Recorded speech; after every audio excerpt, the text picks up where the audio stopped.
Also, we will conduct another sessions after this, and uh, it hopefully will happen around 12 or 13 August for the third of our session. So please visit us also in here.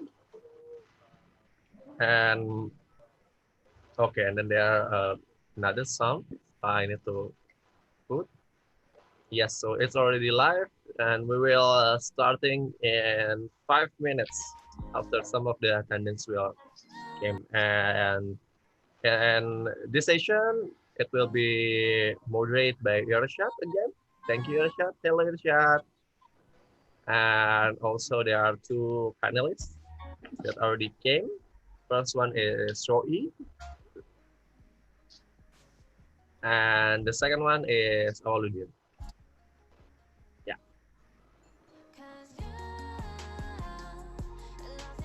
So there are some sound. Yeah, please, it's okay. Royalty free. YouTube not gonna take this down. Anyway, Roy, just to answer your question, doing okay as well. The past month has been hectic, but I'm now in a lull period, so that's all good. I think being hectic in these uncertain times is actually a very good thing. Correct. Yeah. It's better to have job than nothing, right? Definitely. Awaludin is from Indonesia. Yes. Nice Rosie to meet and you. Irshad also from Singapore. You both from Singapore? I'm from Malaysia. Oh, from Malaysia. Okay, nice to meet you. Nice to meet you. Nice to meet you also. So, Vandri, just give us the go ahead when it's time.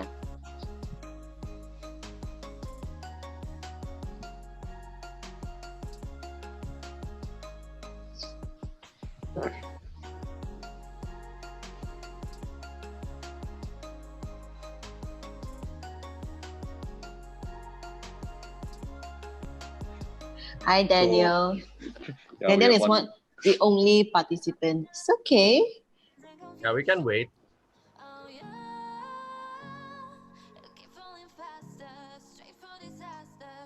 Who is Daniel? I don't know him yet.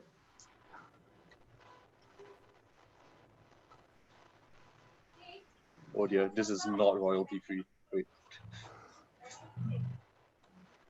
So Daniel is actually the third organizer for today's event. So he's from Malaysia as well. Oh. He runs a social enterprise called Native.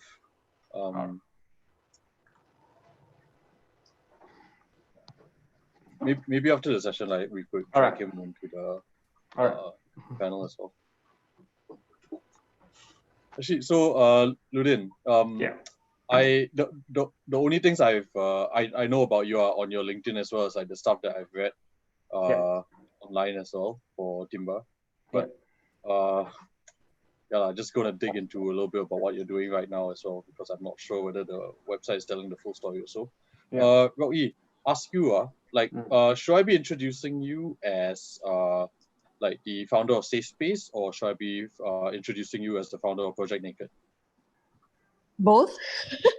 Okay, so both Safe Space as well as Project Naked. All right. Yeah. I like how I'm asking this like while we're currently being streamed on YouTube, but it's fine. All good. It's chill. Just gonna be a casual conversation, right? Like you said. Yeah. No.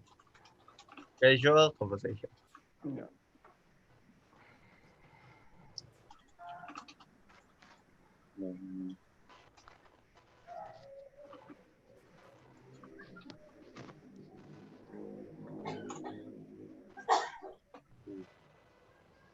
Okay, I think you can start, Irshad.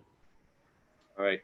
So welcome everyone, as well as everyone that's watching in on YouTube, either live or after the session.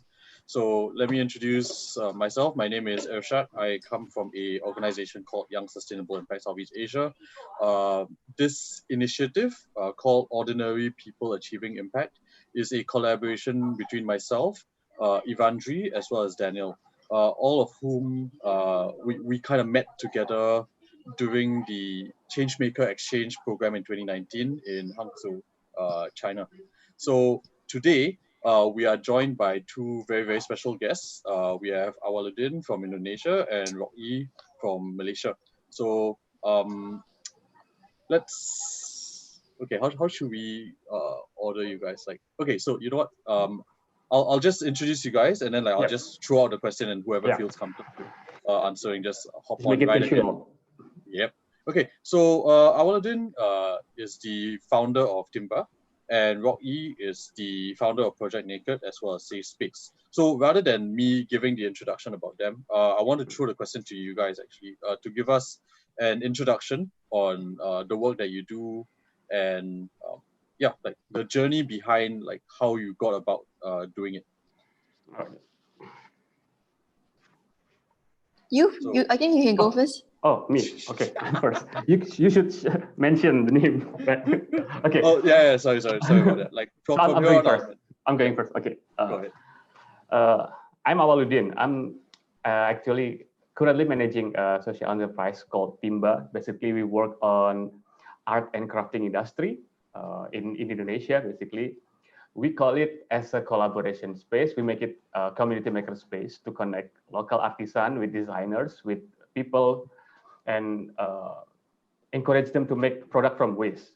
The background why I initiate this actually in 2014 after I finished my voluntary project in one of remote area in Indonesia. I met a lot of traditional craftsmen who did a lot of beautiful craftsmanship working especially on wood. And I'm basically coming from a carpenter family where my dad and my grandfather is carpenter. I'm interested to do that also. So before I initiated Timba, actually the beginning is I want to learn the craftsman and woodworking skill from this craftsman. But after interacting a lot with a lot of artisan and craftsmen in Indonesia, I found interesting story that I can tailor it into a brand and make it like giving more economic value added to the craftsman and for me also. So instead of making the arts and crafts myself, I try to collaborate and connect all these craftsmen and encourage them to open their workshop and space and invite people to make the things with them, together with them. So they have the interaction, they can learn the skills instead of getting the product delivered to you directly as a final product. You learn and experience the process. So you have more, you appreciate more the product you have. That's the mission. What else? I think that's the basic idea of why I initiated Timba. Thanks so much for sharing. Rocky, what about you? So basically, I started Project Naked back in 2018. Project Naked is basically a personal project of mine, wanting to share my own personal story of dealing with an autoimmune condition, which is also a skin condition by itself called psoriasis. So I have been dealing with psoriasis since the age of 14. And because the condition is very physical, like you can see on my forehead, it's like a patch of red color. So I've been spending a long time like hiding and feeling depressed and alone. So finally, at the age of 24, I started Project Naked to raise awareness for psoriasis by sharing my own personal journey. And surprisingly, that it got like kind of like viral because it got featured on newspaper and like multiple interviews, television and magazines and stuff. And by then I got quite a lot of traction, and because of that I got to be in touch with a lot of people who are also struggling with skin condition online as well. And then I realized that actually we need a lot of support, so I created Safe Space as a follow-up project for Project Naked. So Safe Space is actually a platform for people with skin condition to support each other, like organizing like support group gathering, like connecting with each other, this and that. But right now I would like to continue to build it in the way that it's a support system. It's like a support system like a platform for people with chronic condition. So right now I've got people with skin condition, and the next one I plan to um, expand to people with cancer and a lot of other chronic condition as well. And I plan to also collaborate with mental health professionals in order to empower even more people effectively and with a lot of like more professional support in that sense. So because I also realized that mental health workers in Malaysia are not enough, and of course mental health worker in terms of people dealing with chronic condition is basically not enough as well, because dealing with chronic condition is a very personal journey and not many people can relate. So my mission, my vision for Safe Space is to provide support for people with chronic conditions, so that more chronic condition patients will be able to empower others. So hence like creating like a ripple effect. So slowly and step by step, we are reaching there, I guess, moving forward. So yeah, I've been having fun, every Thanks time so much. when I Thank, organize. Yep. thanks so much for sharing that. And I think it's interesting that we have two pretty different perspectives. So basically, for Awaluddin, you work with artisans from all over Indonesia in order to sort of provide them a platform to be able to sell, but also like through working with you, like basically you're able to like improve economic opportunities for both them as well as through that process yourself. For Rocky, your process basically and like enables people to kind of feel that they're not alone in the struggles that they go through. Starting with psoriasis, and your plan right now is to kind of expand into other areas of chronic diseases as well. One of the reasons why we wanted to invite both of you today is primarily because of our the focus of today's discussion, which is embracing uniqueness and diversity, and having these two perspectives was something that the team kind of felt very, very strongly for. So to better leverage on your perspectives, time to dig into some other questions as well. So I think the first thing that we'd like to know, based on the work that you do, could you maybe could both of you kind of give your insights into what are aspects of diversity with regards to the work that you do? Like what aspects of them are important to you? So I'll leave it open to you to kind of answer the question. But Awaluddin, like are you comfortable with answering first, or do you need a little bit of time to think about it? I need more time. I think. All right. Rocky, do you have anything in mind right now? Like what aspects of diversity is important to you, especially when you're dealing with people with chronic diseases? Like, is there any specific thing that drives you within this? Within the whole concept of diversity. The special aspects of diversity. I guess one thing that came into my mind is the importance of understanding. Even because even when I meet people with the same struggle as me, because we come from different culture, different background, different parents, different people around us, different upbringing. Our experiences, given the fact that it's very similar but also very, very different. So it's amazing that we are able to come together knowing that whatever that we are dealing with is the same, but the experiences are very different. So when we come together and having the purpose of just plainly to understand each other, I think it creates a lot of learning opportunities among the patients. Also, because of that, you're coming to understand. So it created a very vulnerable situation, a very vulnerable environment for you to really speak out from your heart. And because of that vulnerability, and because of the fact that they feel safe to be vulnerable, people are able to form genuine and super powerful connection with each other, um, because after each section, people actually get connected on online platform, and they became friends after. And this is the purpose that I'm doing this, because when I was younger, I didn't have anybody to share my struggle with, it not even one. And right now, if people are able to talk to just one person when they feel lonely, when they feel sad, I think that makes a lot of difference in terms of having like a very powerful support when you're feeling low and when you're feeling down. So I think that's yeah, I think because of people want to come into this space to seek to understand, embracing diversity. Mm. That's fair. That's fair. Awaluddin, how about you? Okay. What really concerns me about diversity is we have attached label that automatically given to us without we can choose that labels that automatically associate to us like race, religion, citizenship, and everything like it's immediately given to us and we cannot change it, right? And uh, because that kind of stereotypes of diversity,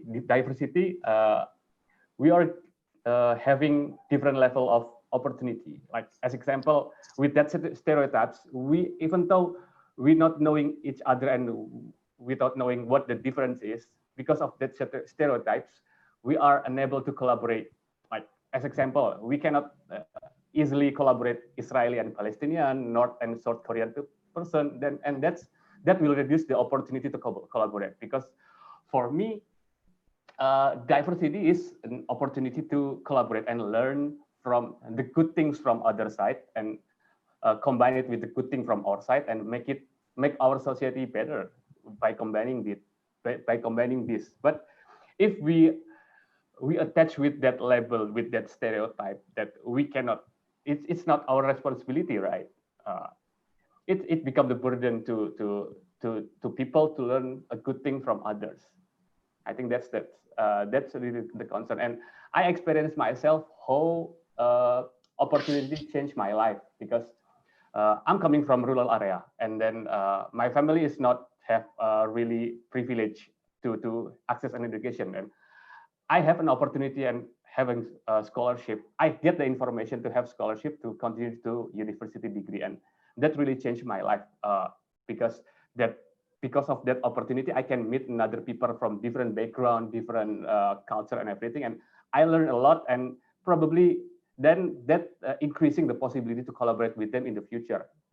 And that's why I try to connect this artisan community with people like us and try to open their workshop instead of they making the craft and their workshop and sell it somewhere. Why not to invite people to come to their place, their workshop, doing the things, sharing the story, and probably sharing the knowledge. Because by that interaction, I think we can learn something from each other and taking a good things from each other, and probably it will increase the probability to apply and combine it at your home community to do it something better. You get a different perspective. I think that's Understand.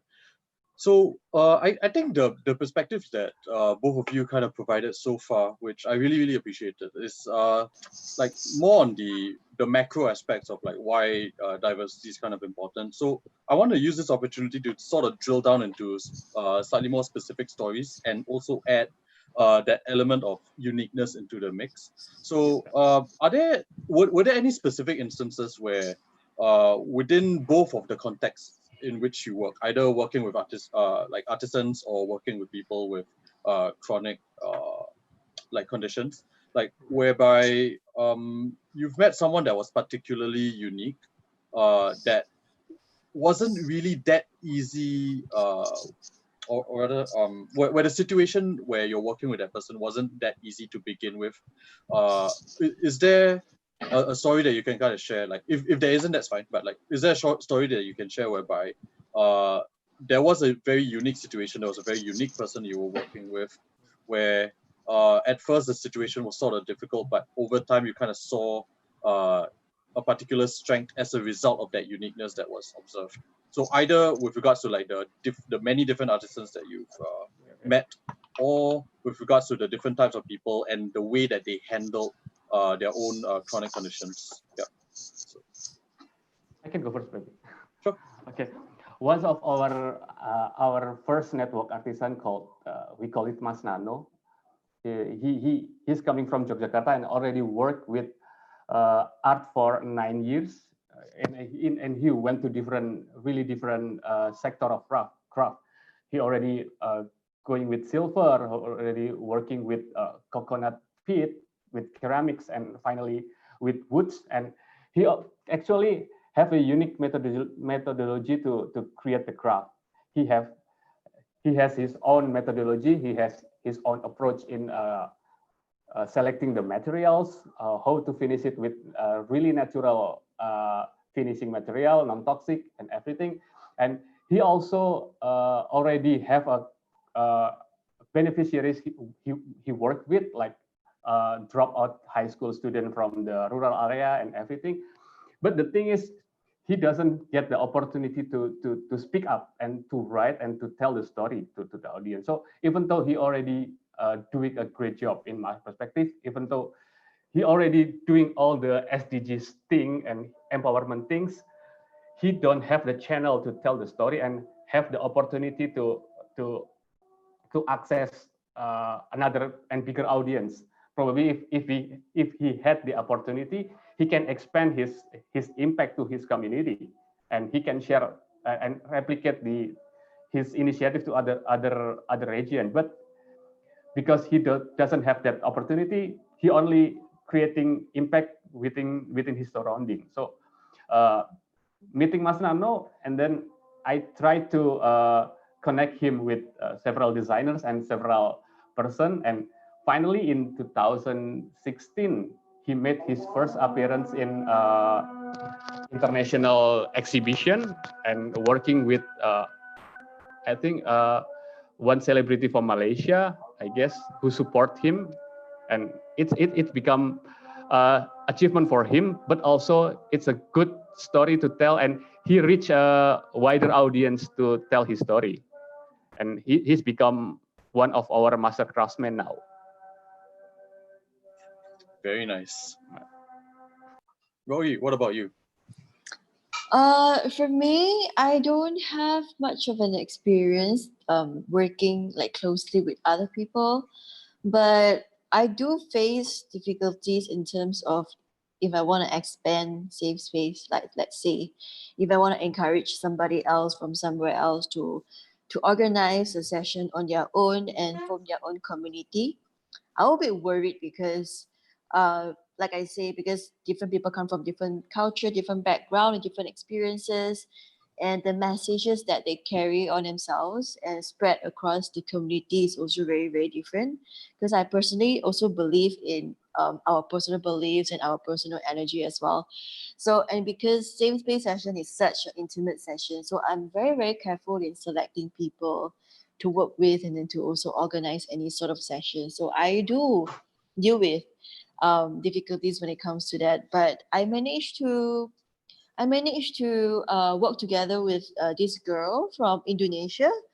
She's actually from Jakarta, and she organized a safe space session in Jakarta, and it went really, really well. And I guess when it comes to that, I think I would just have to really to understand that really everybody is different, but at the core of the core purpose of safe space will be achieved when people simply just come together and listen to each other. So that's something that I have to be okay with, and at the same time also admit that it's also not exactly under my control. So I guess I hope that is relatable to your what you're asking for. Actually, I'm curious, like on that point, right? If you don't mind me asking Mm. a little bit deeper, what are certain considerations that you have with regards to that initial selectivity? So I understand that the ultimate dream is to basically have and like anyone be able to have that ability to create a safe space, but there has to be a reason behind that initial selectivity. Like, could you go into the thought process behind that? I like that question because it can be very difficult to talk about. Because when it comes to people with dealing with chronic condition, right? Because it is something that perhaps a lot of people don't have control over. Like when it comes to psoriasis, a lot of people are still treating it as a condition where we have no control over that. There's nothing that we can do to make things better. So because of that, people are usually feeling very depressed, feeling very negative. And some people, when they reach out to other people, they just want to lash out. They just want to, in a sense where lashing out is not a negative thing. It's more of like they are looking for a space to let out their feelings. So if, as a head organizer of the gathering, if your purpose is to lash out, to express your pain, your negativity, it affect the whole group, because everybody will just be very negative. Because personally, I've tried it before. I was the one who I needed a space to relate, needed a space to express my pain. But after that, when personally I've moved on from that phase, um, after that, the the sessions that I organized after was was focused on the purpose to provide a platform for people to share and to encourage each other. And when it comes to sharing circle, is that the it depends on the person who kickstart the sharing circle. So the deeper you go, the deeper that other people would be able to go as well. And the more negative you are, the other people will be also doing the same thing. So you're actually setting an example for all the other people in the sharing circle. So that is what I'm actually very, very afraid of. So I'm still working on that, and Okay. hopefully I'll be able to, yeah. So interesting. So in this particular case, the key challenge that you're facing is essentially, on the one hand, safe space is supposed to be designed for the inclusivity, for that pure support, for people being able to get the support that they need wherever they are. On the other hand, there is a certain requirement for the person that is kind of coordinating this whole thing to have a certain or rather, like in the case that you kind of brought up, like they shouldn't have a particular quality if they want to be the one that's coordinating the session. But they like that's not to say that like people who have that negativity are like pushed away from the session. It's just that there needs to be a certain quality if you kind of want to bring other people together in order to have that safe space. Okay. Yeah, thank you for putting it together. Hey, it's my job. Anyway, and then okay, so Awaludin, like so the initial question I wanted to ask the both of you, which Rocky kind of answered a little bit through the response that she gave me in that previous question. So I wanted to talk about what you kind of think about with regards to ordinary people and how you would define them creating impact.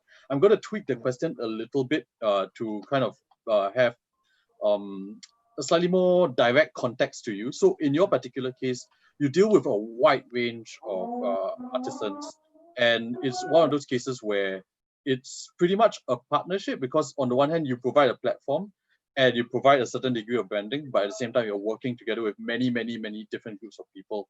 So two questions. So first of all, like how do these individual groups of people, what is your idea of them being able to create impact within the ecosystem that you're making? And actually, you know what? Like, I'll ask the other question later on just to kind of follow up on that. Okay. Okay.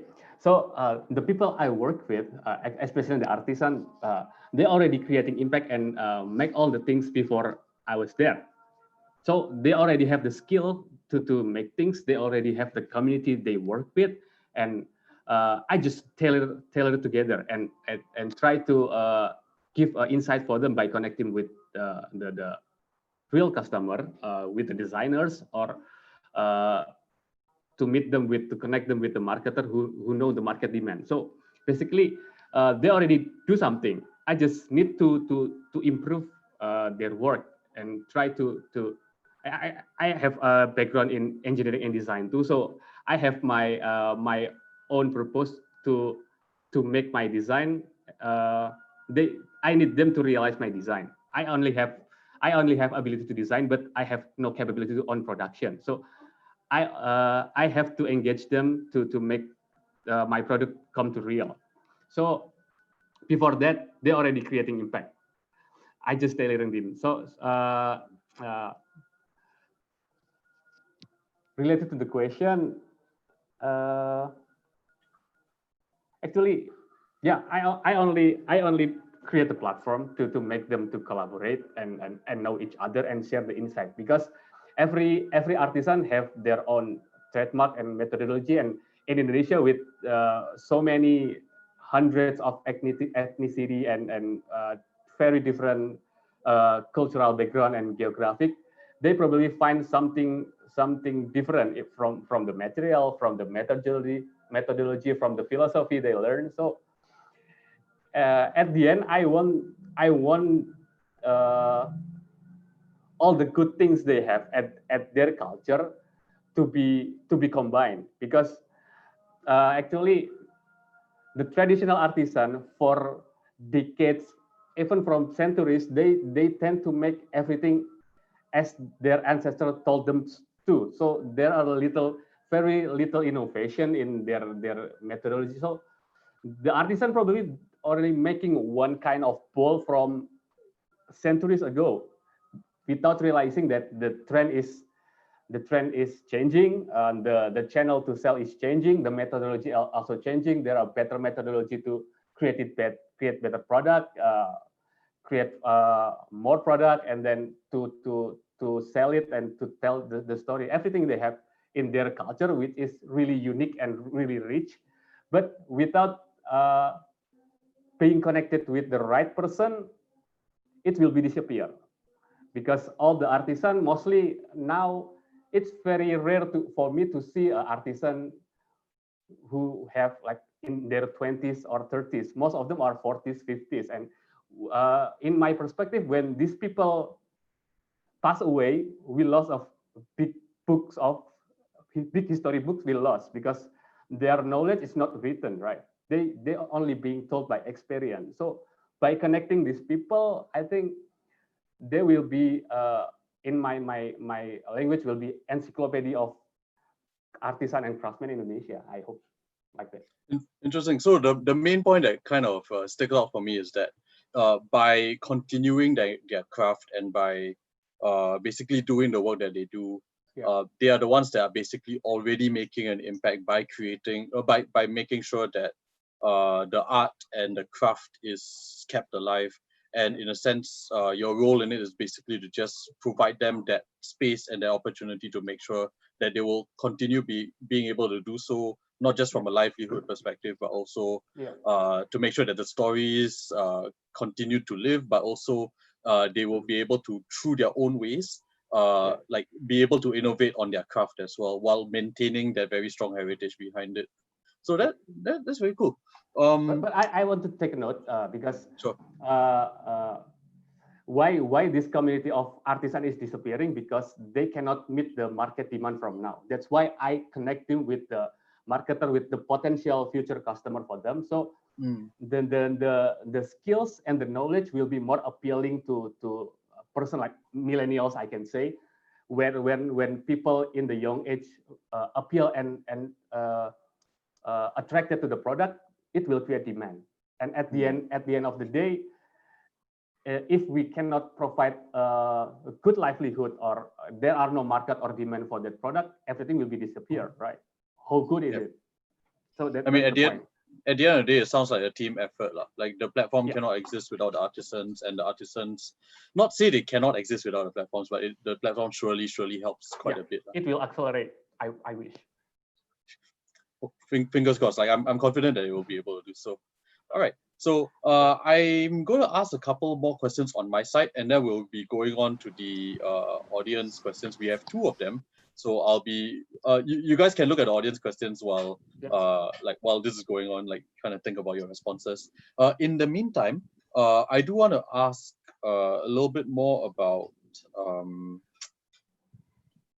okay, so this is something that we did go into for the previous session that I'm actually curious to know your perspectives on.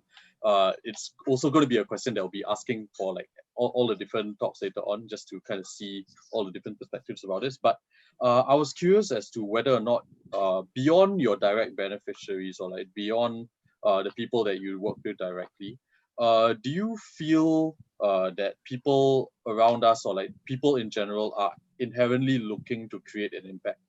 So this question, like the way that you want to answer it, like it really is up to you, in the sense that if you want to talk about it in terms of people looking at the benefactors that you are working with, or if you are thinking it more in terms of like whether people want to do good in general. Like it's really up to you how you want to define the scope over here.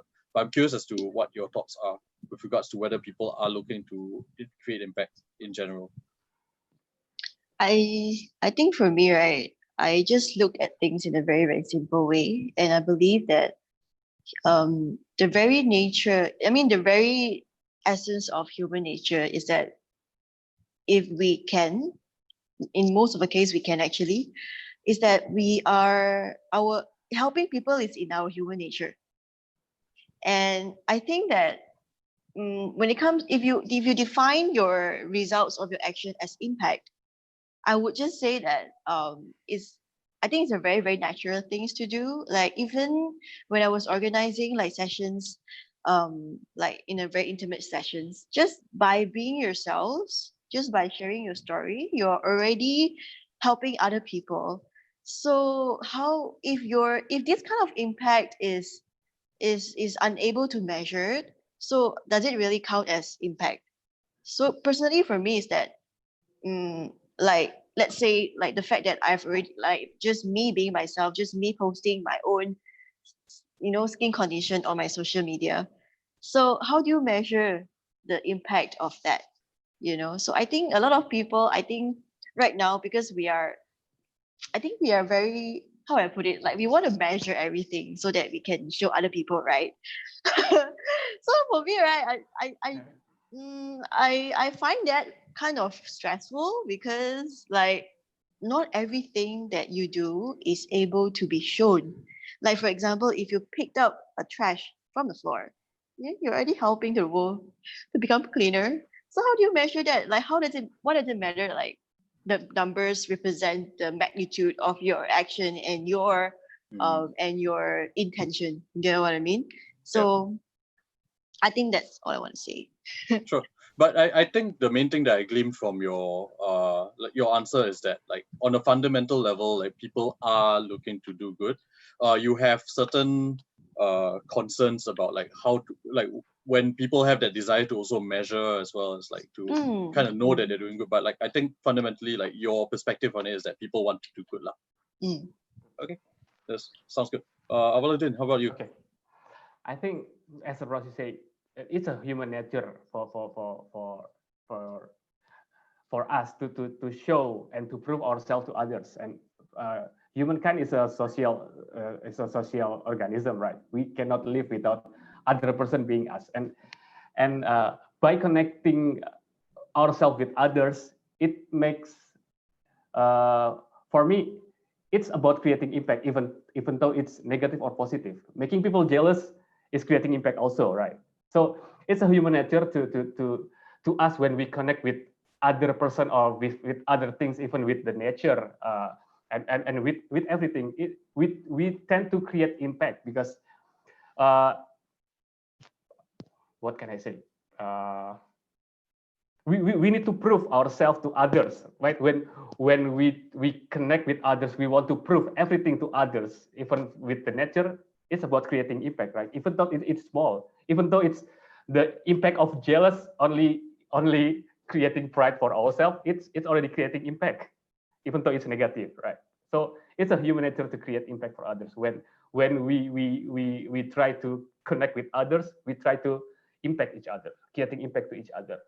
I think that's the point. Interesting. So you're not necessarily ascribing a certain morality to it, and rather, like it is kind of human. Like in your view, it's kind of human nature to desire some sort of a not say action reaction relationship, but to basically desire some sort of effect when like we do something within the world. Yeah. When we go beyond ourselves, we try to create impact. That's the point, I think. Yeah. Alrighty. So my last question has wait, Rocky, you unmuted yourself. Like, do you want to respond a bit or like is? Oh no. Okay. Just getting ready to answer your question. Just getting ready. Alrighty. So before I go on to the audience questions, right? Like I just want to ask one last thing about um, I guess like matters of urgency that you kind of observe, maybe beyond your specific sphere of influence. But yeah, so within your own countries or within maybe the region, really up to you. Like, what are some areas that, in your view, there is a certain matter of urgency where you would like to see more ordinary people like achieving impact? I can go first. All right. In Indonesia, the population is really huge, and the people like really diverse. They live in really different area, but the most not only happen in Indonesia, but in most of the country, they focus the issue on development in the metropolitan city and everything. Even though the reality is most of the people still live in rural area. The policy tend to push people work on what they call modern things. They push them to work. They transform their agricultural nature to more industrial, doing more on like that. Even in fact, in Indonesia itself, the population like 70 to 80% still live in rural area, and they still in underdeveloped infrastructure and everything. So I think it will be more impactful if the policy more giving more accommodation and accommodate more to people in rural area to create impact, because at the end of the day, we still rely on rural area. Even though for the food, if there are no rural area traditional artisan farmers, people working with the basic things, that basic needs, we cannot live. So I think it will be more impactful if we accommodate people in rural area, in area with not really it not in the metropolis area, to have the opportunity to share their stories, share their knowledge, share their view. And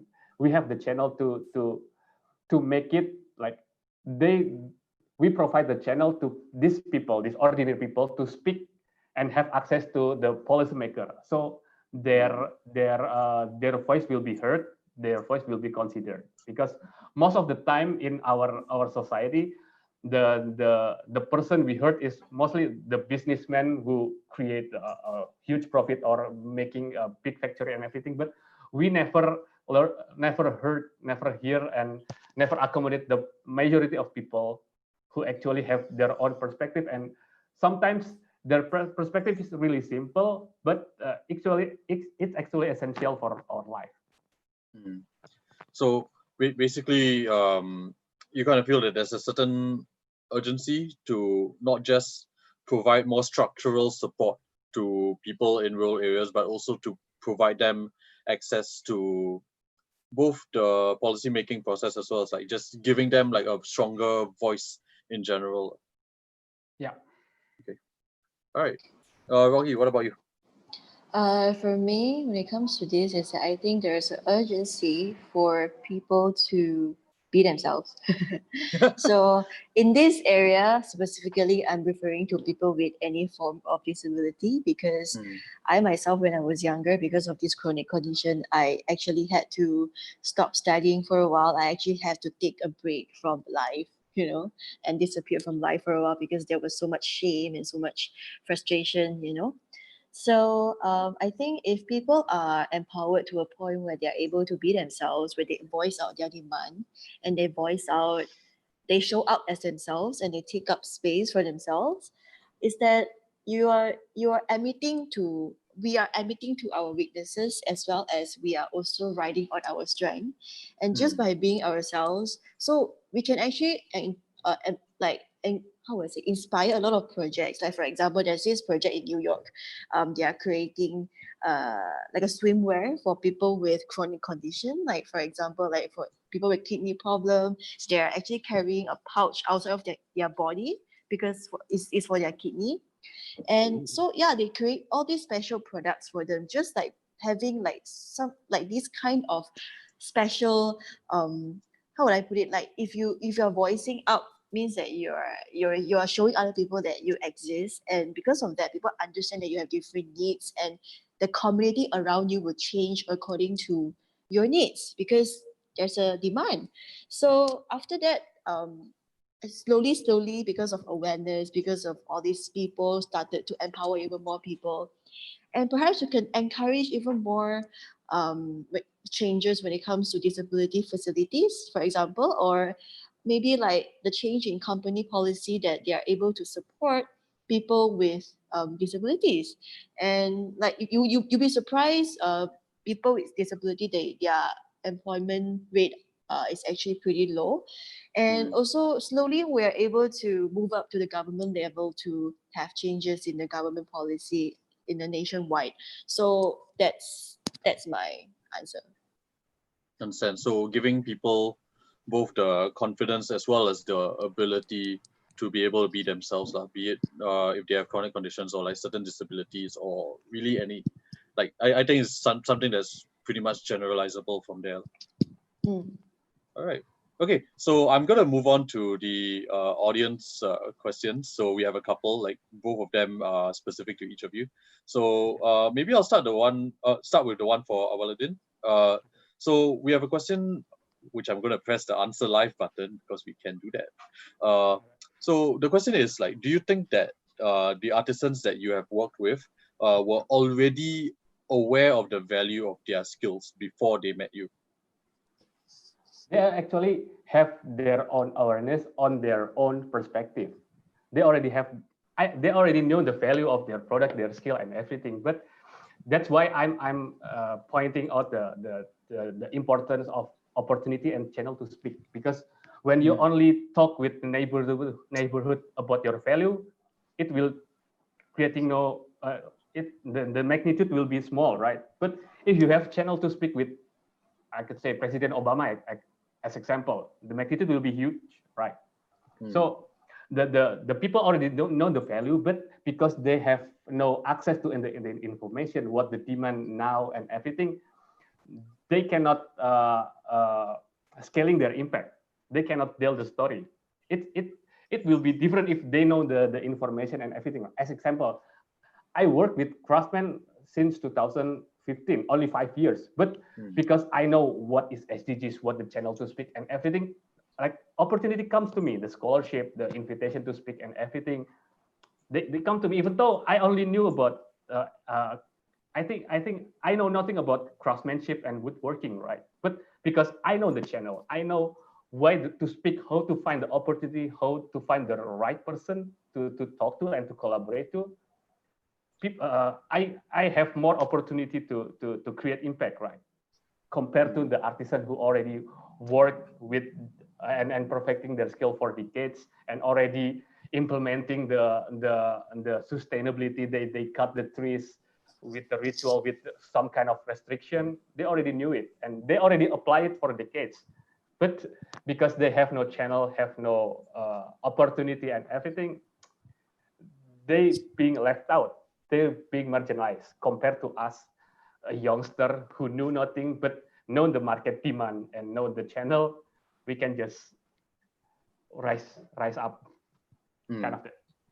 Understand. So it's not so much a lack of understanding of the value or like a lack of confidence. It's really just a uh, both a knowledge gap as well as a Yeah, opportunity gap yeah. uh, that really hinders the potential of the artisans that you're working with. Okay, Yeah. it's That's interesting. why I try to like encourage the collaboration, like intergeneration. You know, the artisan is in the 50s, the market and the person millennial with their 20s. I think when they meet, they speak. At the beginning, there will be gap at their knowledge and the communication process, but after several times, they will be learn each other, I Hmm. guess. All right, thanks for sharing, man. Yeah. And Rocky, I have Mm. one question from the audience from you. It's a bit Mm. long, so I'm I'll looking just at read, it. I'll just read the entire thing for the benefit of like the YouTube audience now and later on as well. So the question goes: it's really interesting to hear about how someone owns their personal experience and gains control over things that you normally think you can't control. So psoriasis, circumstances of your birth. So the question goes, what do you think helps someone realize that they can gain control of their life circumstances, especially those that are considered disadvantaged? I love this question, first and foremost. But I think we can all agree that, to be honest, whether or not you struggle with a chronic condition, we can all agree that there are certain things in life that we cannot control, including like the condition that I have right now. So I think what helps someone to realize that to a certain extent to gain control over our circumstances is that we can focus all our energy into be in service to others, to be in service for others. Because when you see people doing that, and it brings it brings the person so much joy, and it encourages you to do the same. When you do it, it gives you so much of a sense of purpose that you want to keep doing it. So because I've come across plenty of people who also have suicidal thoughts because they confess to me on my social media. Mm. So what can I do? Like, you're telling me a problem that I can't have any power over. Like, I can't tell you to don't kill yourself, but I can show you that, you know, although that you are at a disadvantaged position, you can still live your life to 100%. So it really depends on what you focus on. So because ultimately what you focus on grows in your life, right? So I hope that answers the question. So basically, like there are a bunch of circumstances that are beyond our influence, beyond our control. But so it's not so much about. So going back to the question again, like So what like helps? yeah, I think one of the things that I am trying to do with Safe Space is because I'm trying to encourage more people to hold Safe Space session on themselves, by themselves, so that they can have a taste of, like because of me stepping up, this community and this platform is able to grow, and also able to empower even more people out there. And I want people to have a taste of it. But of course, the mechanism I'm still figuring it out. So yeah. Hmm. No, that's fair. So before we end today's session, so I know there's no more questions from the audience right now. I do have one last one, which I am so sorry I didn't include in the It's list. okay. But Saw basically, it okay, coming. it is super like easy question, all things considered. So one of the things that we are intending to achieve with this series is really to gain your perspectives as well as like to create a toolkit of sorts. One of the things that has come up last week, which I think would be something that we will continue to ask as the weeks go along, uh, because we are in the business of change making and because we are people that think about impact quite a bit. With regards to things that you have read or things that you have listened to or any form of media that you have consumed uh, regarding giving you more insight into impact or change making, is there any that you would like to recommend to the audience or to basically anyone that might be going through uh, the toolkit that we'll be creating? It I could think really just be an okay, yeah, go ahead. I think when it comes to like ultimately thinking of coming into the social change scene, and I think one of the most important things that people should consider is that like every one of us come with a story, and because of your story, your impact will be different, and the things that you choose to focus on will be different, and it's okay because nobody is able to do everything on themselves, by themselves. So yeah, to really understand your uniqueness and your because of diversity, and appreciate your weaknesses and strength, and hence you'll be able to support this like collective transformation by itself, by playing your part. Yeah, that's what I'm trying to say, I think. You get Understand. what I say? So basically, like it's not about like the specific things that you're reading, but more about like that mindset that like everyone's change making story is going to be different, and it really is something that's going to be strengthened by you looking inwards as well. Yeah. Yeah, I guess so. I think that's an interesting answer. Definitely not what I've heard before. But it's not from somewhere I read. It's just my personal opinion. I'm so sorry. no, I mean it doesn't have to be from somewhere you read. It's fine. Yeah. But yeah, Awaludin, like, do Yeah. you have a specific form of media or like any recommendations that you have for people?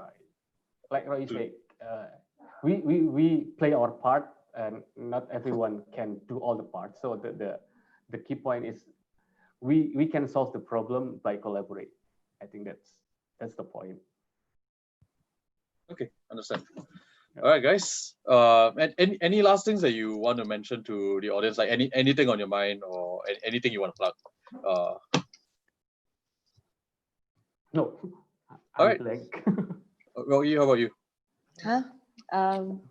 Live your life. Be yourself. You can. You're powerful.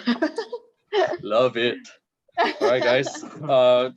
So yeah, thanks so much for like that conversation. I really enjoyed it, and for what it's worth, like I do really admire the work that both of you do. Even though you guys are basically impacting very different people, like there's still a certain beauty associated with like kind of bringing people together in the different ways that you do. So I thank both of you for your time. And yeah, that was a good conversation. Thanks so much. Yeah, Thank you you so much. too. See you at the other time. Yep. All right. Okay. Vanji, do you want to stop the streaming first?